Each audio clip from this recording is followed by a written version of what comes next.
یہ 1980s کی بات ہے کہ جب میری ماما صرف 11 سال کی تھی، اس وقت ان کے تایابو کی ڈیتھ ہو گئی۔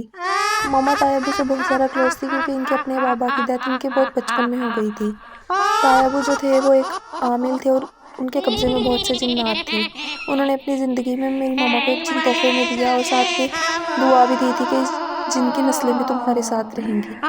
ان کی ڈیتھ کے بعد تو سب کچھ نارمل رہا اور ماما کی شادی بھی ایک اچھے گھر میں ہو گئی، لیکن بابا کے ساتھ بہت ساری ایکٹیویٹیز ایسی ہوتی تھی جو نہیں ہونی چاہیے۔ بابا بتاتے ہیں کہ اکثر انہیں سایہ نظر آتا تھا۔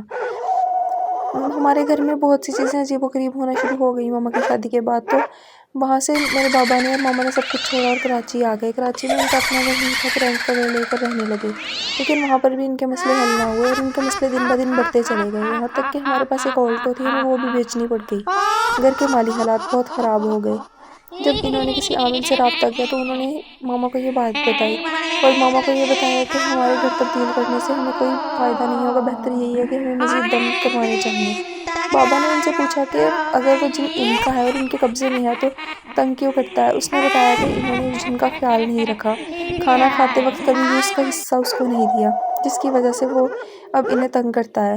جب بھی اگر شفٹ کرتے ہیں تو اس گھر میں موجود جنات اور جو ان کے پاس جنات ہیں ان دونوں کی آپس میں لڑائی ہو جاتی ہے۔ ان کے پاس جو جنات ہیں وہ شریف اور اچھے جنات ہیں اور اگلے گھر میں جو جنات ہوتے ہیں وہ عموماً اچھے نہیں ہوتے، اور جس کی وجہ سے تم لوگوں کے گھر کا ماحول بہت زیادہ خراب رہتا ہے اور ماما کی طبیعت بھی بہت زیادہ خراب رہتی ہے۔